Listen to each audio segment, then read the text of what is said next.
ठाकरेंच्या शिवसेनेला पुण्यात मोठा धक्का बसला आहे. हडपसरचे माजी आमदार महादेव बाबर यांनी राष्ट्रवादीचे घड्याळ बांधण्याचा निर्णय घेतलाय. या संदर्भात आपल्यासोबत बोलण्यासाठी आहेत महादेव बाबर. सर, कोणत्या कारणासाठी तुम्ही ठाकरेंच्या शिवसेनेला? मी सगळ्या मीडियाला सांगितलेलं आहे की पुणे जिल्ह्यामध्ये महाराष्ट्रामध्ये विकास जर करायचा असेल तर महायुतीमधले आदरणीय अजितदादा पवार साहेब हा विकास करू शकतात. योगायोगानं ते पुणे जिल्ह्याचे पालकमंत्री आहेत. पुणे जिल्हा डेव्हलप झाला पाहिजे, पुणे शहर विकसित झालं पाहिजे, या हेतूनेच मी अजितदादा पवार साहेबांच्या पक्षामध्ये प्रवेश करत आहे. दुसरं तिसरं काय नाही. तुम्हाला शिंदे सेनेकडून ऑफर आहे? नाही, ऑफर बिफर मला कोणाची नव्हती. हा पक्ष मी निवडलेला. कारण शिंदे सेनेचे आणि शिवसेनेचे ठाकरेंचे विचार एकेसारखे आहेत. तुम्ही अजितदादांच्या पक्षात जाण्याचा काय निर्णय घेतला? नाही, विचार इकडे एकच आहे ना. त्यांच्याकडे विकासाचे विचार होते, यांच्याकडे विकासाचे विचार. तुम्ही विधानसभेपासून नाराज होता का?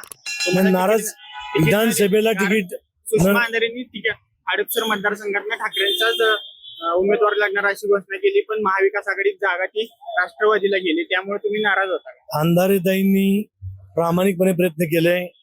ताईंनी माझ्यासाठी फार प्रयत्न केले.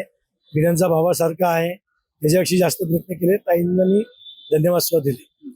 एवढ्यापुरता तर आठवडा मी नाराज होतो, पण आता त्या विधानसभेच्या नाराजीचा आणि आत्ताचा काडी मात्र संबंध नाही. मी कुणावरती नाराज शिवसेनेमध्ये नाही.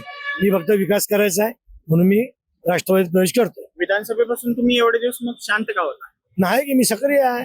माझं ऑफिस चालू आहे, जनतेची कामं करतोय, बसतोय, उठतोय, सगळ्या मतदारसंघामध्ये मी फिरतोय, सगळीकडे मी आहे. पण आता पुढचा तुमचा हे अजेंडा काय असणार आहे? अजेंडा महानगरपालिकेवरती, महायुतीचा महापौर, जिल्हा परिषदेवरती, महायुतीचा अध्यक्ष, पंचायत समितीवरती, आपला सभापती आणि विकास, हे अजेंडा घेऊन पुढे चालू. तुम्ही उद्धव ठाकरेंना बोलला का आता नाही. एवढ्यात? काही चर्चा झाली नाही उद्धव ठाकरेंसोबत? ठीक आहे. अक्षय साबळे, आपलं महानगर, पुणे.